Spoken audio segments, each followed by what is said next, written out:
What's going on, guys? Gearhead Garage back with another video. Today, figured we'd take a look at some of these cars that are out here floating around on Reddit. Now, as most of you know, car trends, they do change. So, like back in the early 2000s when Fast and Furious was popular, so was underglow and, fake racing decals on the side of the cars and whatnot. But, trends change. Like if you were to show up to a car meet today in 2024, you probably get laughed straight out if you showed up with that stuff. But, nonetheless, these trends do change. So let's just go out here and see, what the new generation, what these new car enthusiasts thinks are cool these days. All right, let's get started. Alright guys, we're gonna jump straight into this Pimp Pala right here. That's right, the Pimp Pala. Let's see if the owner has any pictures of this gem, shall we? Okay, now starting off at the back, I can already tell we got the fake quad exhaust tips going on because the car did not come this way stock, and I can 99.9% guarantee you that these aren't hooked up to anything up under the car. We've got speed something back here on the window, because nothing says speed like a V6 Impala. Got the Transformers badge. I don't think this is Megatron, so I don't know exactly what he's transforming into. Maybe a better car, I don't know, but it's back there. We got the Pimp Pala badge. That's right, he had to add that P to it because it ain't just the Impala, it's a Pimp Pala. He might only be half pimp though. I don't know. I don't think he's fully pimp because he's only got half of the car wrapped purple. Usually pimps wear all purple. Yeah, half of his is black. So maybe he needs to get another badge that just says, just add the half to the top of the Pimp Pala. Yeah, because I don't think he's out here fully pimping, guys. Oh, let's see what else we got. Okay, we got the cringy anime sticker on the side window. What looks like bird shit running down the door handles. I'm glad these birds agree out here. Moving on to the front of the car, we got another Transformers badge placed directly on top of the raggedy Chevy logo. We got a raggedy bumper with the paint peeling off.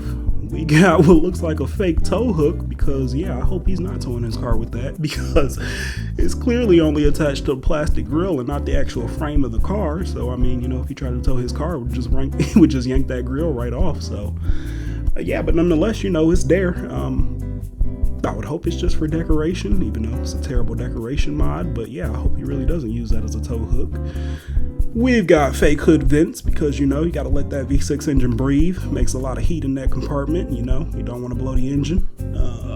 Speed hunters. That's what that sign said in the back. Okay, guys, so he's out here speed hunting, hunting down Mustang GTs, Camaro SSs, Hellcats. He's taking them all to Gapplebee's, I'm sure.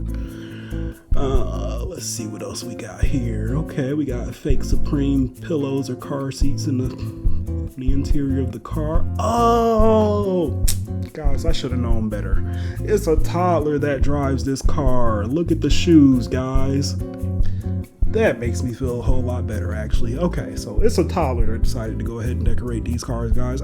My bad. I should have known better. No full-grown adult would ever roll around in this thing. It's a toddler. I really just want to know where this toddler is from, guys, because, usually in the States, you got to be at least like 14 to start driving. And that's with the parent. Drive by yourself, you got to be at least 16. So, I really just want to know where this toddler is from because he's out here getting to it early. Anyways, let's move on to the next car, shall we? Moving on to the next car here, we got a Pavement Princess Super Duty with an angry face. Okay. Oh, and the owner is trying to charge $90,000 for it. Okay, from the looks of it, I wouldn't even give this owner $20,000. But, maybe he'll prove me wrong. Let's take a look at some of the pictures and see what we got here.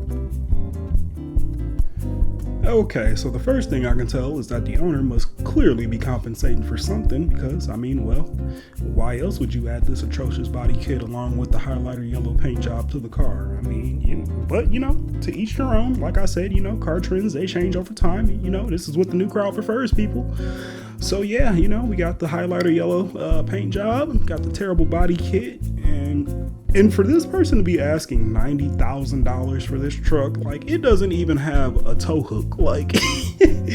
Where is the tow hook for $90,000? A regular Super Duty can tow, but in a toddler's mind, they would think, hey, adding this body kit to the Super Duty, should be adding at least 15, 20,000 pounds of towing capacity. So, where's the tow hook? Moving on to the side profile here, you can see we got fake spikes here covering the front wheels, but only in the front though, not in the back. Owner couldn't afford to quite do them in the back yet, but I'm sure if they decide to actually keep this truck, then we'll see that change too, and they'll be added to the back as well. But for the time being, we only have them in the front. Moving up here to the windshield, I don't even know what this thing is supposed to be. It almost kind of looks like something off of a bulletproof truck. Is this supposed to be bulletproof glass? I highly doubt it, but if it is, then hey, more props to you. You got yourself a bulletproof truck. I'm sure the owner probably actually added this after the fact. I don't think this was a part of the original body kit. I'm sure people were probably using his truck as target practice, so that's probably why he needed to add the addition of the bulletproof glass right there. So we got that. Oh god, let's see if he's got an interior shot. Oh great, yes, he decided to do his interior in highlighter yellow as well, folks. That's right. To me, that's a racing color, actually, highlighter yellow. You only find that on like the fast sport cars and whatnot. So, I'm sure this truck is pushing P. He must be pushing some real power in this truck. Let's go ahead and take a look at the comments. Let's see if we got anybody talking about they're going to pick this truck up. See if we got any takers here. Okay, so somebody said Ryobi edition. I would have to agree. Highlighter yellow, Ryobi edition, whatever you want to call it. This truck looks like it should be parked outside of a Home Depot. What else we got here? Battery, 45,000.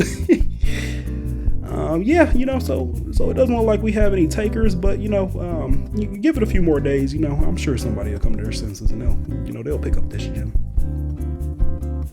All right, moving on, folks. We got a video here. Fiberglass mods in the Home Depot parking lot. Let's take a look. Let's see what we got going on. Okay, so somebody took a Subaru. Oh God. Okay, so someone had a Subaru and they wanted a wide body kit. It's just that they couldn't afford a real wide body kit, so they just took some spray foam. And they said, why go out here and spend 10, 15 grand on a wide body kit when I can just make my own, we got this artistic genius here. Doesn't look like it has any tail lights. I don't know, maybe it does. Maybe they're ducked off deep inside that spray foam. But folks, this is what creativity gets you.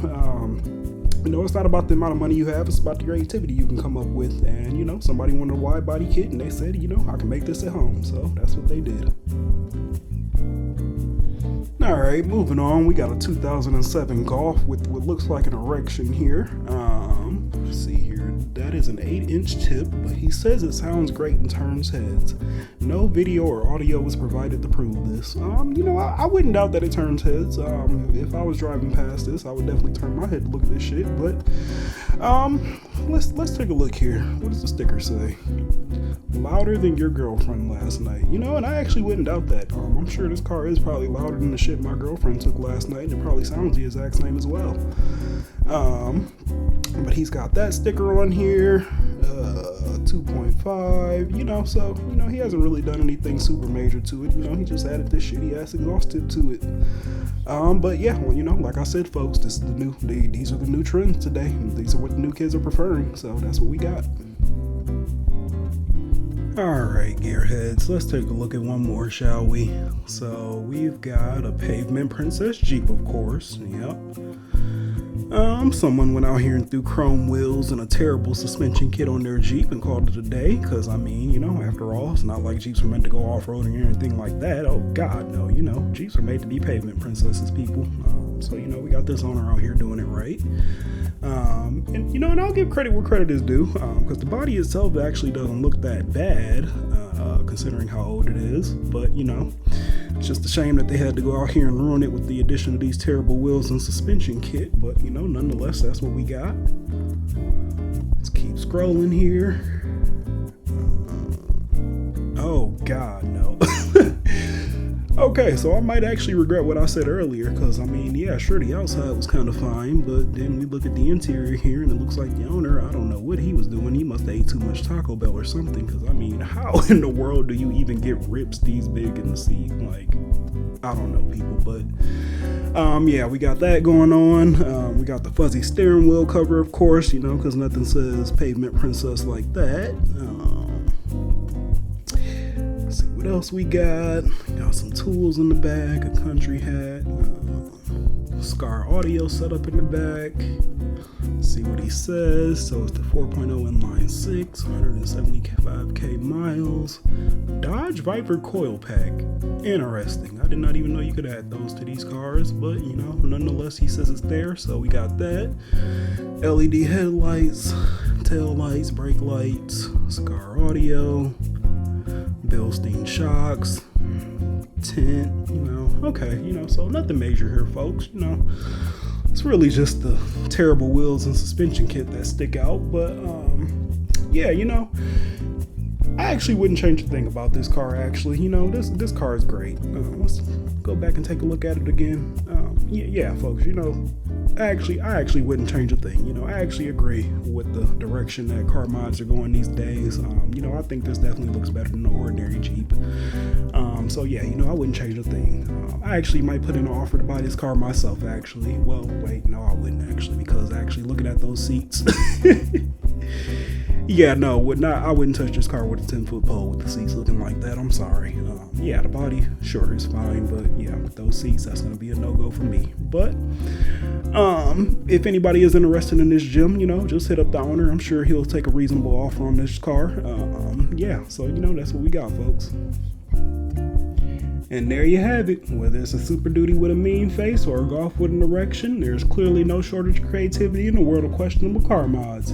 Remember, if it's weird, wild, or just plain wrong, you'll find it right here on Gearhead Garage. So buckle up, stay tuned, and keep your eyes peeled for the next four-wheel Frankenstein that rolls our way. Until then, keep driving what makes you happy, even if it makes everyone else scratch their heads. Also, if you enjoyed this video, go ahead, like, comment, and subscribe, and let me know down in the comment section below what you thought. I'm a very new channel, and I'm trying to gauge what the audience wants to see, so if you could let me know down below, I greatly appreciate it. Until next time, Gearhead out. Take care, everybody.